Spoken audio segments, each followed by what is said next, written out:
Hi everyone, welcome back to our channel Brainy Trainee. My name is Sandeep Kaur. आज की इस video में मैं कोई भी टॉपिक नहीं कवर करवा रही, कुछ भी इंपॉर्टेंट नहीं बता रही, लेकिन हाँ, आज की इस वीडियो में मैं आपके साथ अपनी लाइफ का एक एक्सपीरियंस आपके साथ शेयर करने वाली हूँ। ये सोच के शेयर करने वाली हूँ कि हो सकता है ये जो मेरा एक्सपीरियंस है ये आपके बोर्ड एग्जाम्स में आपके काम आए। क्योंकि जैसे मेरा अपना एक कोचिंग सेंटर है जिसमें मुझसे बच्चे अक्सर यही कहते हैं कि मैम प्री बोर्ड्स अब आ रहे हैं तो बहुत ज़्यादा टेंशन हो रहा है, समझ में नहीं आ रहा कि तैयारी किस तरह से करें, मैथ्स को करें, साइंस को करें, सोशल को करें या किस सब्जेक्ट को पहले उठाएं।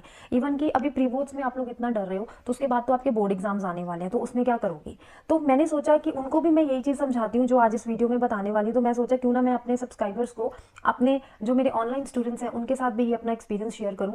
तो मेरा मैथ्स स्टार्टिंग से बहुत अच्छा हुआ करता था। इवन हमारे क्लास टीचर जो होते थे उनके सबसे ज़्यादा फेवरेट स्टूडेंट ही मैं होती थी। क्यों होती थी? क्योंकि जब भी उन्होंने मैथ्स में कोई भी क्वेश्चन क्लास में पूछना तो सबसे पहले उसका आंसर उनको मेरी तरफ से मिलता था।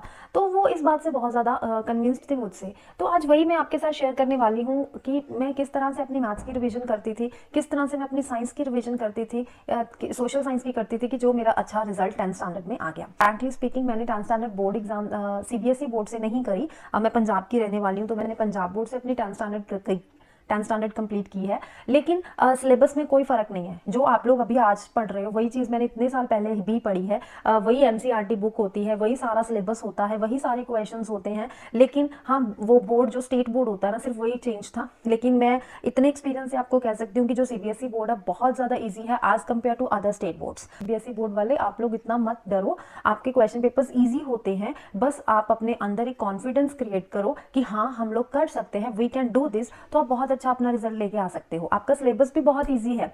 अब मुद्दे की बात पे आते हैं, अपना एक्सपीरियंस आपके साथ शेयर करती हूँ। सबसे पहले मैं आपको ये बताने वाली हूँ कि जब मैं 10th क्लास में थी ना, तो मैंने आपको जैसे बताया कि क्लास में कोई भी क्वेरी होती थी, क्लास में कोई भी टीचर ने कुछ भी पूछना होता तो सबसे पहले उसका आंसर मैं देती। तो हमारे जो क्लास टीचर होते थे ना मैथ्स के, उनका पढ़ाने का तरीका बहुत ज़बरदस्त होता था। तो आज मैं आज टीच करती हूँ, मैं भी उन्हीं के मेथड से टीच करती हूँ। ठीक है, तो यही कारण है मे बी कि बच्चों को मेरा मैथ्स का पढ़ाने का तरीका बहुत पसंद आता है। तो सबसे पहले मैं आपको ये कहूँगी, सबसे पहला टिप मेरा ये है कि आप जो भी क्लास में करवाते हैं, जैसे आज आपको क्लास में लीनियर इक्वेशंस इन टू वेरिएबल्स चैप्टर कराया मैथ्स का, तो आप उसके उसी दिन जितने नंबर ऑफ क्वेश्चंस आज आपको क्लास में कराए गए हैं उतने ही नंबर ऑफ क्वेश्चंस आज आपको घर पे दोबारा से सॉल्व करने हैं।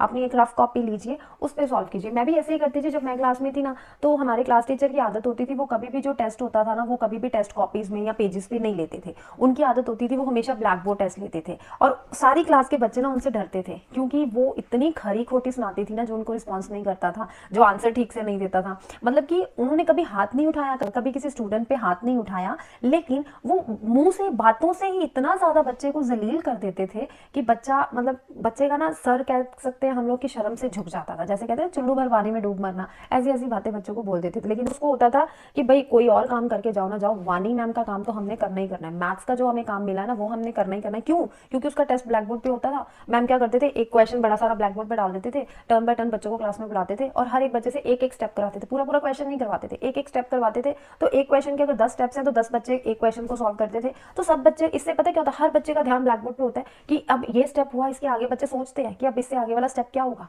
इससे बच्चों की थिंकिंग पावर क्या होती है, इंक्रीज होती है। ठीक है, तो वो उनको मतलब कि हर एक क्वेश्चन समझ में आता है, हर एक। अब क्लास टेस्ट में वो डालेंगे, 2-3 क्वेश्चंस डालेंगे, आप लोग वो क्वेश्चन सॉल्व कर लोगे। हो सकता है आपको नहीं आते, आप इधर उधर अपने आसपास बच्चों से देख के कर लोगे, तो उससे आपका कोई फायदा ही नहीं होगा। लेकिन जो वो ब्लैक बोर्ड टेस्ट लेती थी ना, उससे मतलब कि उनकी क्लास में ऐसा होता था कि इतना डिसिप्लिन होता था कि बच्चों की हिम्मत नहीं होती थी कि वो एक दूसरे की तरफ बात, एक दूसरे के साथ बात भी कर सके। नो, इतना डरते थे उस मैम से। तो मतलब कि कहने का ये कि एक तो टीचर का डर थोड़ा बहुत तो होना ही चाहिए। मेरी ये जो थिंकिंग है, मेरी यही थिंकिंग कहती है कि टीचर का डर अगर होगा ना, तो आप लोग उस सब्जेक्ट में अच्छे होंगे। मैं मतलब मेरे टीचर ने मुझे कभी डांटा नहीं, क्योंकि उनको नौबत ही नहीं आई कभी डांटने की। और एक और बात, जब भी टर्न मेरी आती थी ना ब्लैक बोर्ड पे, जब मैं खड़ी होती थी कि हाँ, मैं बड़ी खुश होती थी कि अब मैं जाऊंगी ब्लैक बोर्ड पे ये वाला स्टेप करके आऊंगी, मैम ने मुझे दूर से इशारा कर दिया, तू बैठी रहे, तेरे से आगे वाला बच्चा आ जाए। मुझे सॉल्व करने का मौका ही नहीं देते थे, क्योंकि उनको मुझ पर इतना ज़्यादा विश्वास था कि हाँ, इस बच्चे ने कर लेना, इसको आता है ये क्वेश्चन। वो फेस रीडिंग जानती थी करना, उनको फेस रीडिंग से पता चल जाता है ये बच्चा घबराया हुआ, इसको नहीं आता, उठाओ इसको, इससे करवा के देखो। तो ये चीज़ होती थी। तो मतलब वो देखते हैं कि ये पूरी कॉन्फिडेंस है, इसको मतलब इसके फेस पे ही झलक रहा है कि इसको क्वेश्चन आता है, ये बड़ी खुश है। तो मतलब आपको ना इस तरह से आपकी तैयारी होनी चाहिए। अब आप क्या कहोगे कि फिर ना, अच्छा, जब सारी क्लास, ऐसा क्वेश्चन मैम डाल देते थे कि सारी क्लास से सॉल्व नहीं हो रहा, ठीक है। जब सारी क्लासेस सॉल्व नहीं होता था, लास्ट में मेरी टर्न आती थी, मुझे ब्लैक बोर्ड पे लेके जाते थे, तो तब वो क्वेश्चन सारा मैं सॉल्व करती थी। फिर मैम कहते थे सीखो इससे कुछ। मैं अपनी तारीफ नहीं कर रही हूँ, आप लोग बोलोगे कि मैम अपने मुंह से अपनी ही तारीफ करते जा रहे, मैं अपनी कोई तारीफ नहीं कर रही हूँ। मैं सिर्फ आपको बता रही हूँ कि मतलब मैम सारी क्लास को ये कहते थे हमारे टीचर कि इससे कुछ सीखो। मुझे ये कहते थे कि आप इनको बताओ कि आप किस तरह से अपनी तैयारी करते हो, कि वो भी इसी तरह से करें। उस टाइम पे तो चलो बच्चे थे, छोटे थे, कुछ नहीं कह पाते थे, लेकिन आज वही एक्सपीरियंस मैं आपको बताने वाली हूँ। मैं पता क्या करती, डे बोर्डिंग स्कूल में पढ़ती थी। सुबह के स्कूल से निकले, शाम को 6 साढ़े 6 तक घर पे आते थे, 6 बजे तक, चलो 6 बजे तक कह सकते हैं, 6 बजे तक घर पे आते थे। उसके बाद थोड़ा सा चाय पानी पिया, तो मेरी आदत थी, मुझे ना म्यूज़िक बहुत अच्छा लगता है, तो मैं गाने सुनने बैठ जाती थी। तो आते ही मेरा फर्स्ट स्टेप क्या होता था, मतलब कि अपनी यूनिफॉर्म भी बाद में चेंज करो, सबसे पहले टीवी को ऑन करो, और जो वो गानों का चैनल होता है, उस टाइम पे क्योंकि केबल चलती थी, तो केबल पे एक चैनल ऐसा होता जिस पे 24 घंटे गाने आते रहते थे, तो मैं वो चैनल लगा लेती थी, तो उस पर गाने प्ले हो जाते थे, तो वो गाने में सुनती रहना। उसी के साथ मैंने मतलब कि चेंज करके चाय वगैरह जो भी पीना है, खा पी नाश्ता करना है वो कर लेना। उस टाइम पे फिर मैं क्या करती थी कि अब ये अकेले गाने सुनने का ना कोई फायदा नहीं हुआ, मुझे होता था साथ में एक टाइम पे ना 2 काम इकट्ठे करने हैं। तो मैं क्या करती थी कि मतलब गानों के साथ साथ मैं एक रफ कॉपी लेके बैठ जाना, मैथ्स की बुक लेके बैठ जाना, एक पेन ले लेना। मैं कभी भी स्कूल की जो नोटबुक होती है जिसपे मैम ने सम्स कराए होते हैं, वो कभी नहीं लेके बैठती थी, ठीक है। मैं रफ कॉपी लेती थी, जो भी क्लास में आज टीचर ने कराया उसके सारे क्वेश्चंस को मैं दोबारा से करती थी। डे बोर्डिंग में होमवर्क में जो क्वेश्चंस मिले होते वो तो हम ऑलरेडी डे बोर्डिंग में करके आते थे, लेकिन उन क्वेश्चंस को भी मैं दोबारा से घर पे करती थी, और इस तरीके से करती थी जिस तरह से मैम नोटबुक पे कराते थे। अब फॉर एग्जाम्पल अगर हम क्वाड्रेटिक इक्वेशंस पे जाएं, तो क्वाड्रेटिक इक्वेशन का जो एक जिसमें हमने फाइंड करना कि find the nature of the roots, तो उसमें हम सबसे पहले उसको जनरल फॉर्म में कंपेयर करते हैं, ठीक है। जनरल फॉर्म के साथ कंपेयर करके हमें पता चलता है एबीसी की वैल्यू क्या है, फिर हम डिस्क्रिमिनेंट का फॉर्मूला लगाते हैं। तो हमारे क्लास टीचर ना हमें पूरा स्टेप बाय स्टेप करवाते थे कि आप इक्वेशन जो गिवन है उसको लिखो, उसके बाद कंपेयर करो, लाइन लिखवाते थे, comparing it with a x square plus b x plus c is equals to 0, where a is equals to this, b is equals to this and c is equals to this, then using the discriminant formula b square minus 4ac equals to, इस तरह से। तो मेरी आदत ये होती थी कि जिस तरह से नोटबुक में मैम ने काम कराया उसी तरह मैं उसको रफ पे भी करूँ। तो रफ में जो मैं प्रैक्टिस करती थी सेम उसी तरह से करती थी, वैसे ही मैंने साफ साफ इक्वेशन लिखनी, वैसे ही मैंने नीचे लिखना comparing it with this and this, सारा कुछ मैंने उसी तरह से लिखना और उसी तरह से मैंने उसको सॉल्व करना। चलो पूरी एक्सरसाइज सॉल्व हो गई, जिस क्वेश्चन पे अड़ गए उसको मैं ये हार नहीं मानती थी कि ये क्वेश्चन नहीं हो रहा, ये नहीं है कि सोचना ही नहीं है, उसको सोचती थी, उसको करने की कोशिश करती थी, अपडेटेड एग्जाम्पल को देखती थी, लेकिन ये नहीं कहती थी कि मैम की नोटबुक को देख लो, अपनी स्कूल की नोटबुक देखो, वहां से सोल्यूशन देख के कर लो, ऐसा नहीं करती थी। पहले खुद से कोशिश करती थी, 2-3 बार कोशिश किया, नहीं हुआ, उसके बाद नोटबुक से देखा कि कैसे कराया।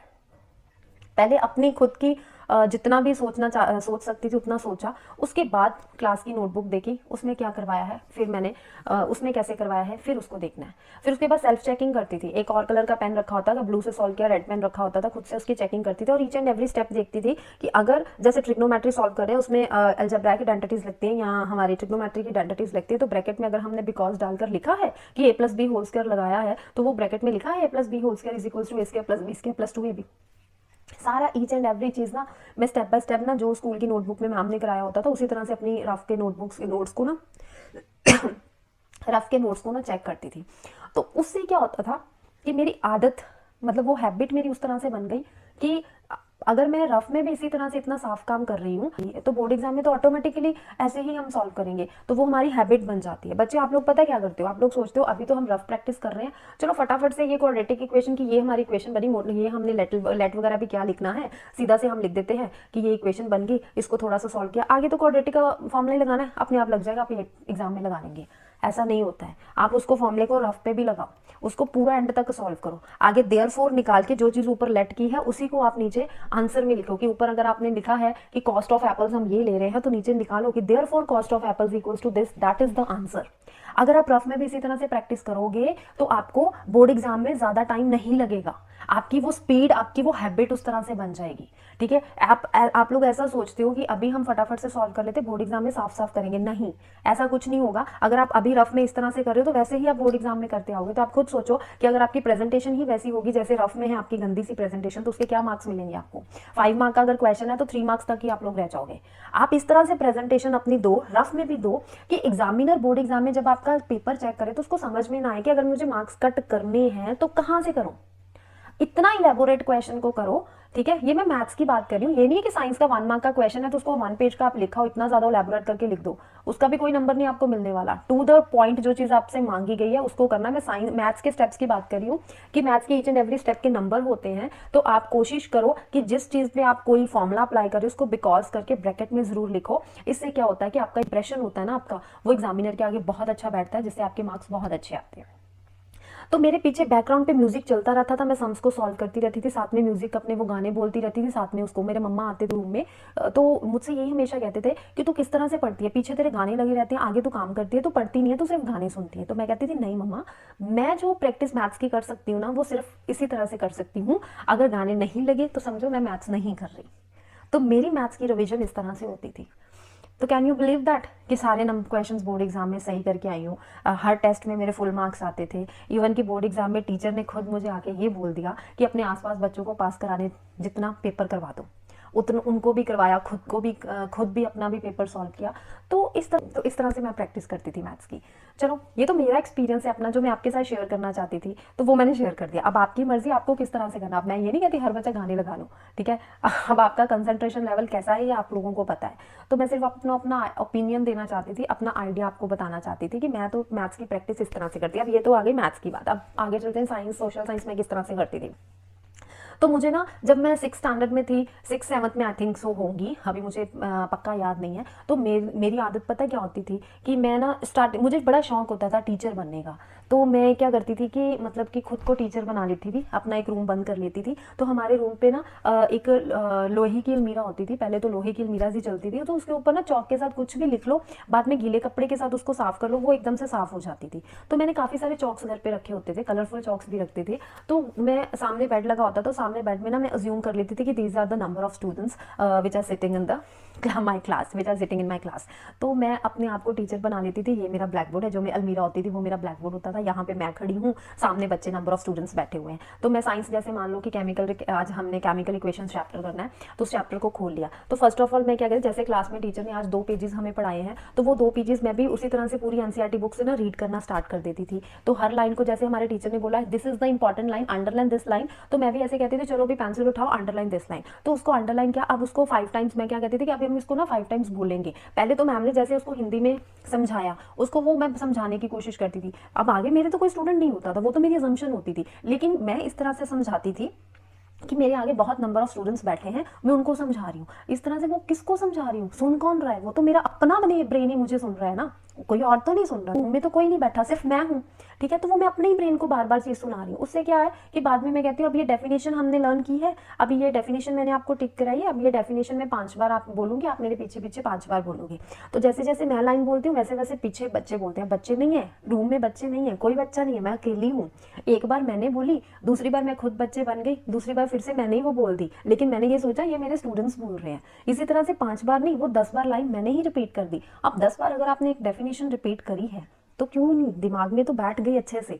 उसके बाद मैं ऐसे ही रैंडमली कहती हूँ चलो बच्चा आप उठो, इसको ना ब्लैक बोर्ड पे लिखो। अब कोई स्टूडेंट तो नहीं है, वो ब्लैक बोर्ड पे मैं खुद लिखती हूँ, तो वो डेफिनेशन पक्की यहाँ बैठ गई।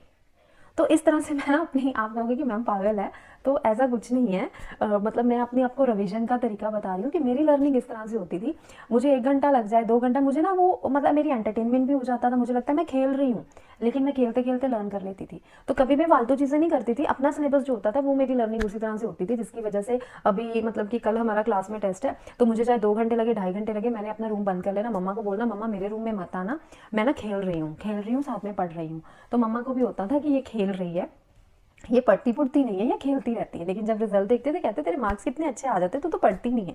तो मैं क्या करती थी, मतलब कि ये जो मेरी गेम भी यही होती थी। तो गेम के साथ साथ मैं ना मतलब कह लो, क्योंकि उस टाइम पे मोबाइल्स नहीं होते थे। अब सबसे बड़ा डिस्ट्रैक्शन पता क्या है, मोबाइल है। आप लोग मतलब कि अभी एक डेफिनेशन पढ़ा है, उसी टाइम पे एक नोटिफिकेशन आ गया, आप लोग देखते फटाफट देखो पहले नोटिफिकेशन क्या आया। तो मैं यही बोलूँगी अगर आप बच्चे पढ़ने बैठते हो ना, तो अपने आसपास वो चीज़ें मत रखो जो आप लोगों को डिस्ट्रैक्ट करती है। मुझे डिस्ट्रैक्ट पता कौन करता था उस टाइम पे, मोबाइल्स तो होते नहीं थे, मेरी डिस्ट्रैक्शन होती थी मेरे बहन भाई। हम लोग एक जॉइंट फैमिली में रहते थे, 2-3 चाची के बच्चे होते थे, 2 मेरे भाई होते थे। तो ये लोग सब लोग बाहर ना मतलब खेलने में लगे होते थे।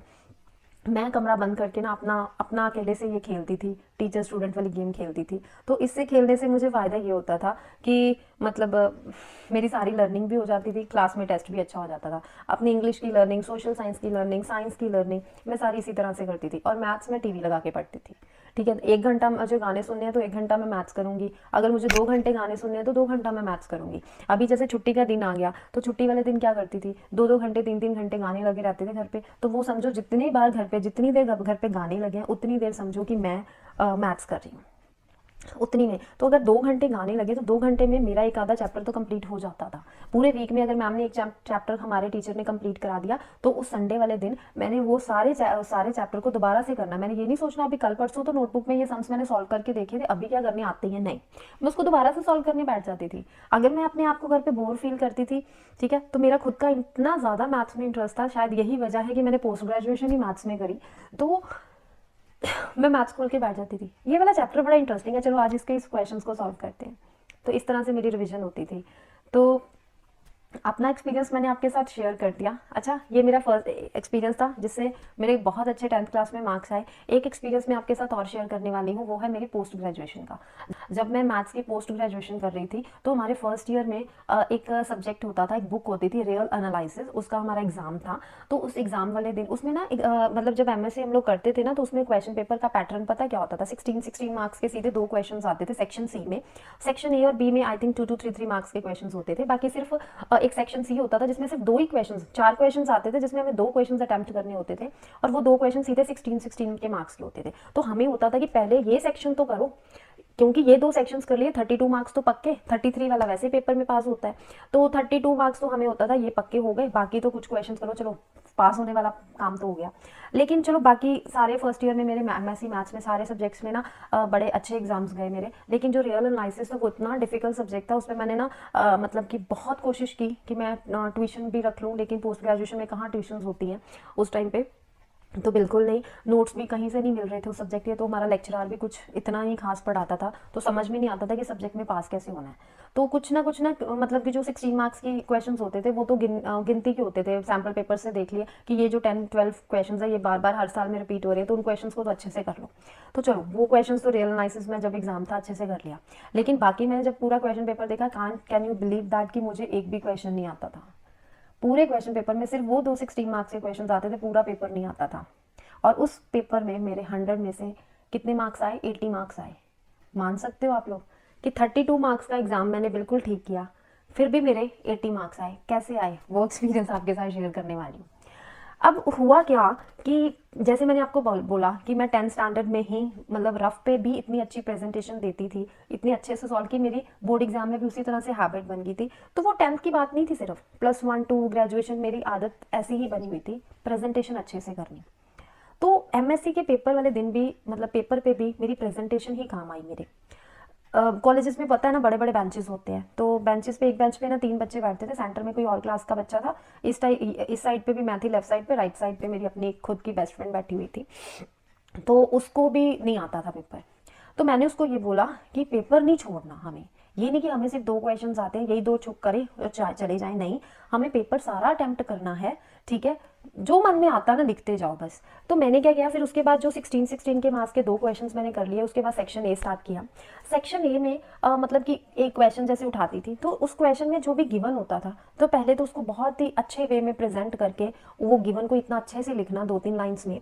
उसके बाद जो उसकी प्रूव करना होता है, मतलब क्योंकि ज़्यादा एमएससी में ना थ्योरम्स ही होती हैं, तो जो लास्ट में मतलब हमने प्रूव करके लिखना होता है उसकी प्रेजेंटेशन इतने अच्छे से। बीच में ना मतलब कह लो जो क्वेश्चन में एक आधा वर्ड आया ना तो उस वर्ड के हमें इतना तो पता था ना कि इस चैप्टर में से, तो उस चैप्टर का कुछ भी आता था ना वही चैप्टर में मैंने ना ऐसे ही कुछ ना मतलब कह लेना कुछ ना कुछ ऐसे डाल के घाला माला करके, तो वो मैंने ऐसे ही ना पूरा पेपर कर दिया। लेकिन हमें ये था कि चलो सिर्फ पासिंग मार्क्स आएंगे, क्योंकि 16 के 2 क्वेश्चंस किए हैं, 32, तो 2-3 नंबर अगर हमें किसी और क्वेश्चन से मिल जाएंगे तो पास तो हो ही जाएंगे। लेकिन ये था कि इससे वेटेज हमारी ना रिजल्ट की कम आ जाएगी, मतलब परसेंटेज कम हो जाएगी। लेकिन नहीं हुआ कि मेरी फ्रेंड के तो सिर्फ 33 मार्क्स आए, उसने भी ऐसे ही किया जैसे मैंने किया, लेकिन उसके सिर्फ 33 मार्क्स आए, वो सिर्फ पॉइंट पे पास हुई, लेकिन मेरे 80 मार्क्स आ गए।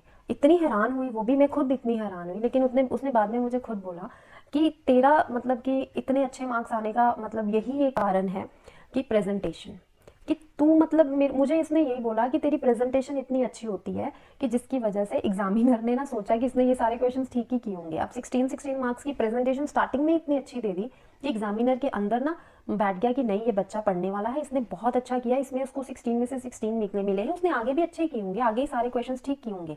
मुझे नहीं पता एग्जामिनर ने मेरा पेपर कैसे चेक किया, क्योंकि मुझे नहीं पता, ठीक है। लेकिन मेरे उस सब्जेक्ट में 80 मार्क्स आए। मैं आपको ये बोल रही हूँ कि 32 मार्क्स का पेपर मुझे आता था, लेकिन मेरे 80 मार्क्स आए। आप खुद सोचो। तो मैं ये नहीं कहती कि हर एक के साथ ऐसा ही होगा, लेकिन मैं ये सिर्फ आपको यहाँ से ना ये आपको बताना चाहती हूँ कि प्रेजेंटेशन बहुत ज़्यादा काउंट करती है। आप ये मत सोचो कि हमने आंसर तो ठीक निकाला लेकिन हमारे फिर भी नंबर क्यों नहीं आए। मैंने सारे क्वेश्चन पेपर में अटेम्प्ट किए थे मैम, फिर भी मेरे नंबर क्यों नहीं आए। प्रेजेंटेशन काउंट करती है। तो इस चीज़ को ज़रूर ध्यान में रखना, अपने प्री बोर्ड्स में भी, अपने बोर्ड एग्जाम्स में भी। तो आज की वीडियो में यही 2 एक्सपीरियंस थे जो मैं आपके साथ शेयर करने वाली थी, जो शेयर कर चुकी हूँ।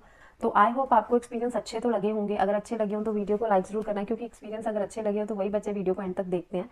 तो वीडियो को लाइक ज़रूर करना, अपने सभी फ्रेंड्स को भी वीडियो ज़रूर शेयर करना, और अगर सब्सक्राइब करना चाहते हो चैनल को सब्सक्राइब भी कर लो, क्योंकि नेक्स्ट वीडियो में स्ट्रैटेजीज पे लेके आने वाली हूँ। आपको थोड़ा टेक्निक्स बता दूंगी कि किस तरह से आपको बोर्ड एग्जाम में प्री बोर्ड्स की तैयारी करनी है। उसके अलावा इंपॉर्टेंट क्वेश्चंस पे भी मैं सोच रही हूँ कि एक सीरीज़ लेके आऊँ, मैथ्स पे भी, साइंस पे भी, जिसमें चैप्टर वाइज इंपॉर्टेंट क्वेश्चंस की एक सीरीज़ आएगी, जिसमें हम टॉप 10 या टॉप 12 क्वेश्चंस ऐसे देंगे जो हर साल काफ़ी number of times board exam में रिपीट हुए हैं, जिनके आने के चांसेस ज़्यादा हैं, ताकि आप वो क्वेश्चंस तो ज़रूर करके जाओ। तो इसलिए बोल रही हूँ चैनल को सब्सक्राइब कर लीजिए और अपने फ्रेंड्स को सभी को वीडियो शेयर कर दीजिए। तो मिलते हैं नेक्स्ट वीडियो में, तब तक के लिए bye bye and take care.